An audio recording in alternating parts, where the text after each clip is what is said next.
Hello friends!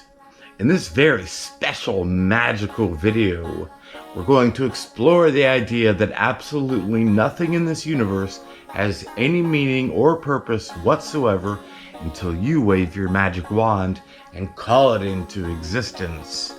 Oh, magic, wherefore art thou? Abracadabra, let's go!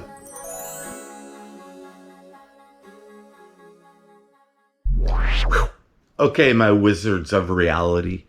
Before we dive into the magic, let's look at two principles, one scientific and one spiritual. So, the scientific. Subatomic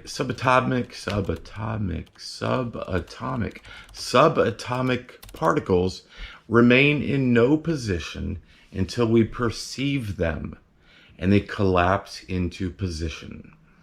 Which means that nothing really exists until we observe it, and then it forms into our reality. So the table, the chair, the whatever is behind you or around you is kind of like in a soup of nothingness until you observe it, and then it collapses into being whatever it is, the table, the chair, the lamp. And I learned this information when I was 16. That all the greatest minds, the top scientists were telling us this, that nothing really exists until we observe it, and then it forms into reality. My head was blown, and I said, why is everybody not talking about this all the time? People hear that, and then they say, well, okay, that's nice. Time to walk the dog. And I'm like, hey, the dog doesn't even exist until you observe it. That's not blowing your mind. We're not discussing this. But that's the way it is.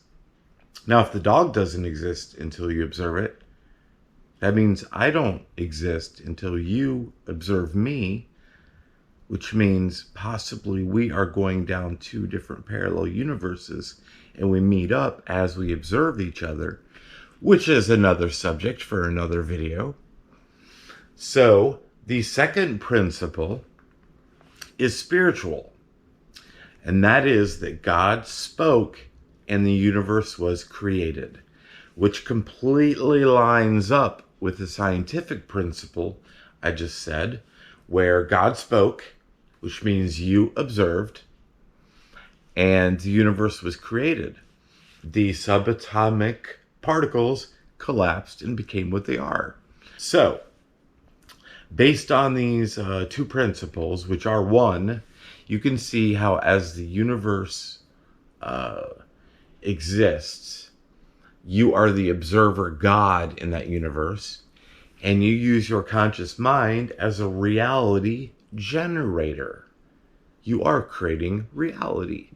Now let's get into the magic part of it. So if atoms and molecules are at our command based on our perception as observers, then we should be able to create what we call miracles whenever we wish. Our wish is our command. I'm talking to you still. Oh no. So do you wish to walk on water? Then theoretically it should be easy. We perceive the atoms in the water below our feet is vibrating at a certain frequency that causes the water to become more dense, easier to walk upon, more solid. Or our body structure, we can perceive it as being lighter upon the water. Turning water into wine should be easy. Just perceive wine in the cup, nothing else. It should be like changing the channel on your TV with a remote. Water, wine, coffee, milkshake, apple juice. So if I hold out my hand, the space around my hand is full of air molecules. So technically and spiritually, with my perception as the observer, God, I should be able to form some of these air molecules into apple molecules. Abracadabra. Now, let's explore what this group of molecules that we've all agreed to call an apple really means. What is an apple really? This is a group of molecules, a vibration. You could break this down into a series of ones and zeros. It is a mathematical code that your five senses interpret as an apple. And when your mind decides that this is the familiar word apple, then you start to see it, perceive it as solid, red, juicy, and sweet. But it doesn't end there. Here is where we stop being very magician-like. Our brains have stored a bunch of information based on our previous experiences of what apple means. Our programming has trained us to label this apple as good for you if it's organic, or bad for us if it's full of GMOs, or healthy, or whatever. We give it meaning, and we remember whether apples taste good, which kind of apples we prefer, how much of the apple is edible, and whether we should save this apple for a smoothie or for work the next day for lunch. We narrow this apple down until it means something very specific and is no longer just a group of molecules in our hand. And in the exact same way that we narrow the apple down and label it and define it, we're doing the same thing with everything that exists, and that is how we place the veil over it all, and we forget about the magic of life. Now, we could redefine this apple as bad for us instead of being healthy. And if we define this apple as bad for us, eat an apple a day for an entire year, we would have apple cancer within 12 months. Because that's how we defined it. I mean, some people try to quit smoking, and every time they light up, they say, I gotta quit, these things are gonna kill me. And then they die from lung cancer at an early age. Whereas some people smoke 2 packs a day and enjoy smoking, and they live to be 100 years old. Each of these people have decided and defined what a group of molecules called a cigarette means to them, and they waved their magic wands, and cigarettes became whatever they wished. So my point is that everything that exists is a placebo. You are God, and you are creating your universe using your definitions of what you expect everything to be. And you base this on how your mind has been programmed through past experiences. So the question is, can you cleanse your mind of all the bullshit that you've picked up, all of your definitions and expectations of the past that you carry into the present to perceive everything? Can you cleanse that? And I believe you can through meditation. You can reprogram yourself not to be so limited by your definitions of the past. And maybe simply by understanding and knowing this information that I'm giving you, that's the first step in your ability to change your belief system of how reality really works. And what if enough people started agreeing upon these ideas?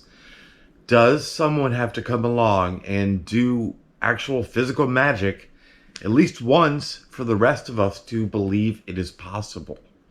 So this is going to get a little trippy, but let's consider the 4-minute mile. So from the 1800s until 1954, for like 60 or 70 years, nobody thought it was possible to run a mile under 4 minutes. 25-year-old, he came along and did it. He broke that barrier. He ran 1 mile under 4 minutes. And from that point on, everyone thought, wow, somebody did it. It's possible. And a year after he did it, a few more people did it, and then a flood of people started running a mile in under 4 minutes. And now it's a very routine thing. There are people in high school who do it. So my point is that that barrier in people's minds could not be broken until somebody came and did it. So are we waiting on somebody to come along and do it? Are we waiting on someone to come along and perform miracles to change the way we perceive our reality? Now, since I was a child, I had a sneaking suspicion that I could move things with my mind, or I could fly. That idea has never left my heart. It is the belief that we could be living in the dark ages of humanity. Still clinging to Newtonian physics and blind to our real potential. Or are we living in a dream where anything is possible? Anything is possible, but we have forgotten that we're dreaming.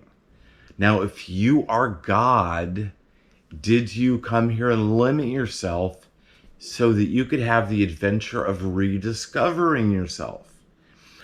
Or in the future, will we discover that the power is within us to manifest an apple in our hands at will? And if so, why don't we do it right now? Does someone have to come along and do magic once for the rest of us to believe that it is possible? And could that person be you?